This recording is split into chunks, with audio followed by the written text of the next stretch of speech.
big rum shipping country. So we had on a guest about a couple months ago who I guess has been recognized as the largest Havana Club collector, and he lives in Germany. He lives in Germany. Yeah, I think I've seen him some of his stuff online. Yeah, I think he's No, I'm sorry. Go ahead. Oh no, you carry. Yeah.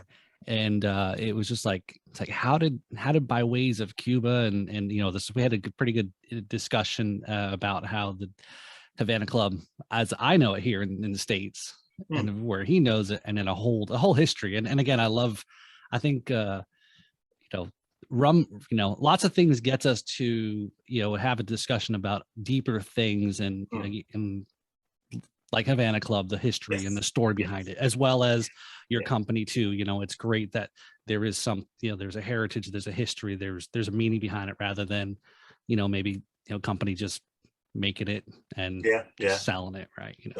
I mean, it's all, there's no soul in that, right? Everything's all about marketing. Everything that we buy and sell, it's all about that story, how we can emotionally connect to a product. And if you've got something that has that history and heritage and a true story that people can either relate to or they can discover and be fascinated by, then it's always going to be a major asset. And when it comes to rum, I mean, I always say the history of rum is the history of the modern world, as such, because a lot of people talk about rum's dark history, the enslavement of Africans, the use and building of brands of their tears and sweat.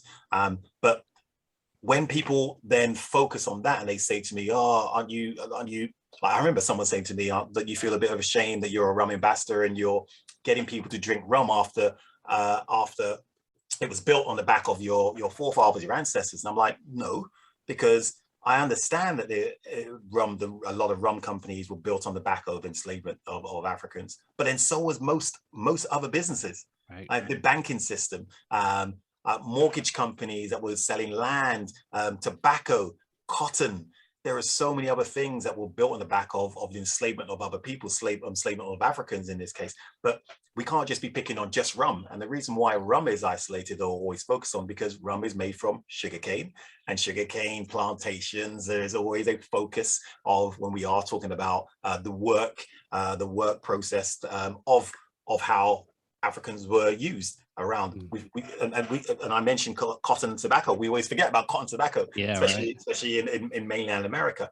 So I say, I'm not trying to forget about history. I'm using history to understand where we are today and where we can go in the future in the best way possible. But I always have to look at what's happening today and also in the future. And if I look at someone like, let's say, Appleton Jamaica rum. Appleton rum is run by 95% Jamaican people.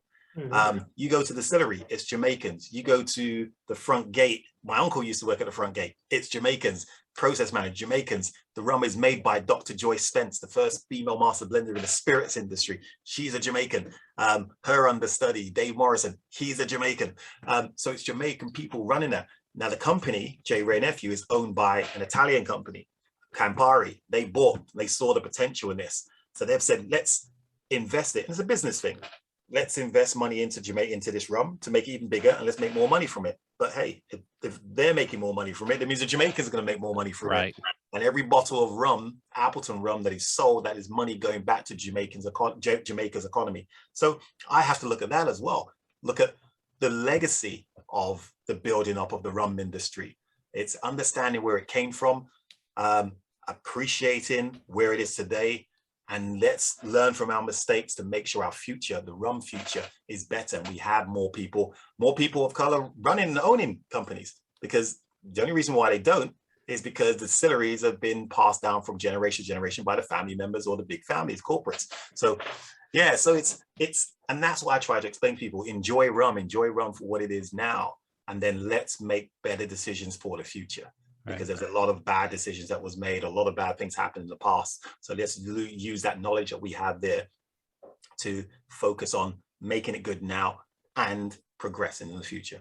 Right. Oh man, you made some great points there, especially with the fact that, there's so many Jamaicans that are hired and work in these distilleries. In fact, my mother-in-law, she works in Ray and Nephew. Oh, nice. Yeah, she works for them. She's an export manager. And also my wife used to work for Ray and Nephew. Wow. She used to work in quality control. Yeah. So I have a ton of Jamaican rums. I just got some new ones from her. Love the 15. Nice. Well, you know, before Campari bought Appleton, it was owned by Angostura. Yeah. Yes. So the Trinidadians came, that all the time. Trinidadians came, yeah. I mean, boy, it was early 2000s. It was like really a lot of controversy because obviously Angostura had their flagship, which was like the 1919, which I think I see a bottle behind you. Yes, I have 2 versions back there. Yeah, man. Yeah. So great tasting rum. And then they started bringing out the 1824, the 12. But then all of a sudden you've got this rum company owning another rum company, Appleton. And it was almost like, well, what do? We bought the company, but who do we focus on? We focus on the new rums that we've just bought, Appleton, which was doing very well as a milling case brand. Or do we try to bring up our own rum, the 1919? So there was a bit of a conflict inside there because whoever worked for Angostura didn't really know where to focus. So yeah, it was owned by a Trinidadian company before it was an Italian company. And that's just the nature of the drinks business. Companies always looking to invest or to buy or purchase other brands to build up their portfolio, because this liquor business is, it's the most addictive in the world. Remember, alcohol is the most dangerous drug in the world because it's legal in most places and it's easily accessible. So it's accessible. So if it's legal drugs, it's going to be profitable. If there's a profit to be made, there's always going to be a bigger fish that wants to buy and have hold of the smaller fish. All right.